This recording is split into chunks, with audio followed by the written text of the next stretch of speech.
Very good morning to all of you. I'm very excited to be here at this event to the extent that I told my colleagues I deliberately chose this color to be on point because I know that today's color is purple and orange. Yeah?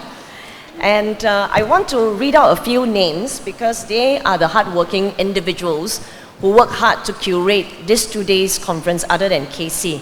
So when I read out the name, please don't feel shy, please rise, because after all, today is a networking event like what Casey has mentioned. So when I read out your name, please rise where you are, give a wave, and the rest of us, let us put our hands together to thank them for working hard to curate this for all of us. So first up, I want to welcome him because he took a special flight from Shanghai to come here and join us in this very important summit. Give it up for Mr. Jim Yang, VP for Head of Amazon Business APAC, Amazon Global Selling. 非常欢迎. And of course, Mr. Anand Palit, Head of Amazon Global Selling Southeast Asia. And Mr. Yan Lim, Country Leader Singapore Marketplace. So to our entrepreneurs, please, okay, later make a beeline, and exchange digital cards with them. Now the next three individuals are individuals who I've worked with for many, many years because I have served in ministry. Of course, currently I'm still serving in Ministry of Trade and Industry, but I've served in Education Ministry before, and I know they do wonderful, wonderful work, not just in pre-employment education, but also continuing education and training. So let us give it up for Mr. Russell Chan, Principal and CEO of Nanyang Polytechnic. Mr. Tan Jack Min, Senior Director, Industry and Lifelong Learning and Director of National Center of Excellence for Workplace Learning. And give it up for Ms. Megan Ong, Director of SIRS, Singapore Institute of Retail Studies. And of course, a warm welcome to all of you. And I want to thank Amazon team for inviting me, and of course NYP for inviting me to Amazon Global Selling Summit to witness how digital commerce empowers SMEs, including micro SMEs, to access new opportunities in Singapore and beyond. And I'm very, very pleased to see many, many familiar faces, many micro enterprises, SMEs, and industry partners here today.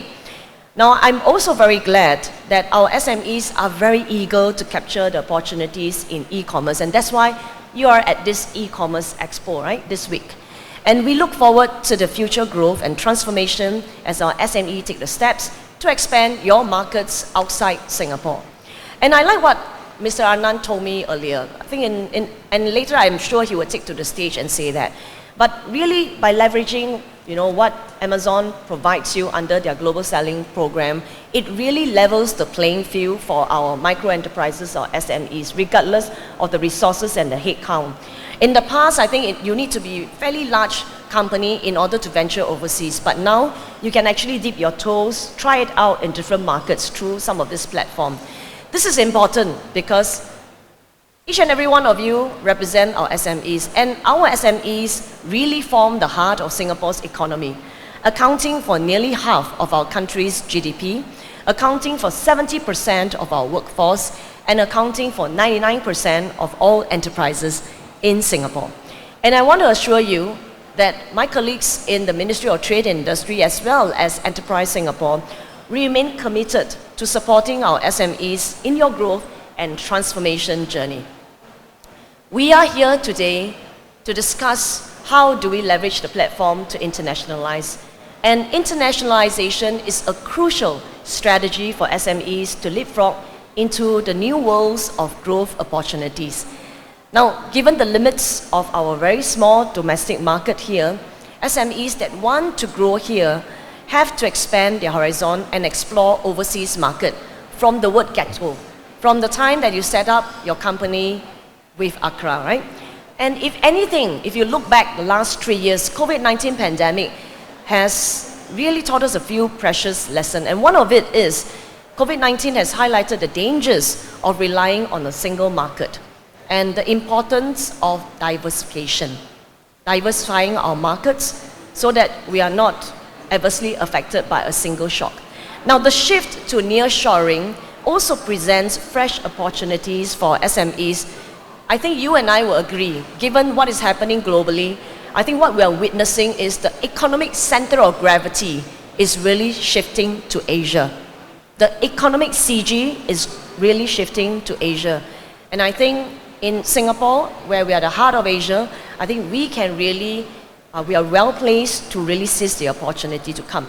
So the borderless world of e-commerce offers significant potential for SMEs expansion beyond Singapore. Now, in fact, a recent study by a research firm called Access Partnership showed that if there are sufficient investment in cross-border e-commerce capabilities, revenue from B2C e-commerce export from Singapore could more than double, from about $1.7 billion in year 2022 to $3.9 billion in year 2027. I think no single sector can account for such tremendous growth. This really represents a compound annual growth of about 18%. Very, very solid CAGR growth. Now, in the same study, the SMEs that surveyed viewed cross-border e-commerce as a critical export enabler, and that demand for online shopping will offer significant opportunities for overseas exports.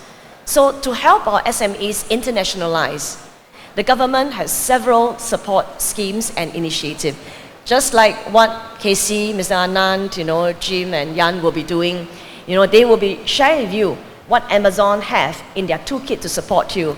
I thought I'll use a couple of minutes to share with you what the Singapore government have in our toolkit to support you as well. For example, SME leaders like yourself, you can leverage the grants and support schemes to help defray some of the cost of internationalization by leveraging the Enterprise Singapore's MRA program. So what is MRA? It is the Market Readiness Assistance Grant.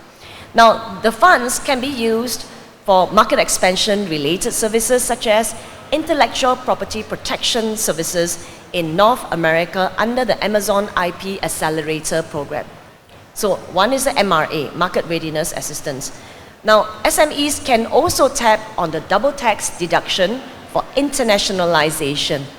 In short, DTDI scheme to reduce the cost of market expansion and investment development activities. So MRA, DTDI.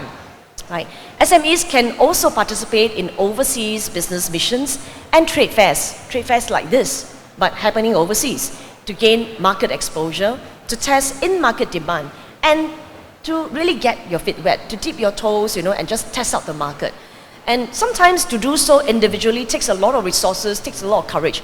But when you come together, take part in the Enterprise Singapore trade shows and business mission, I think when we come together, when we aggregate together, we complement each other, and actually sometimes 1 + 1 is certainly more than 2, is sometimes more than 3 as well. Right? For instance, Enterprise Singapore have more recently brought 10 Singapore lifestyle brands together to partner with Showfield's department store in New York retail pop-up. So in so doing, we can then fly the Singapore flag. And why is it important to fly the Singapore flag? I think you and I will agree, even though we are a small domestic market, even though we are a little red dot, but Singapore brand counts for something. And I think those of you, I think some of you are from overseas, you're flying in for the summit, you and I will agree that the Singapore brand counts for trust, quality, reliability.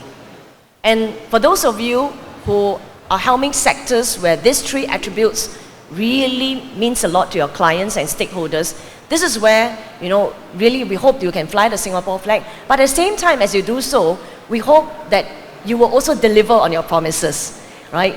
As a Singapore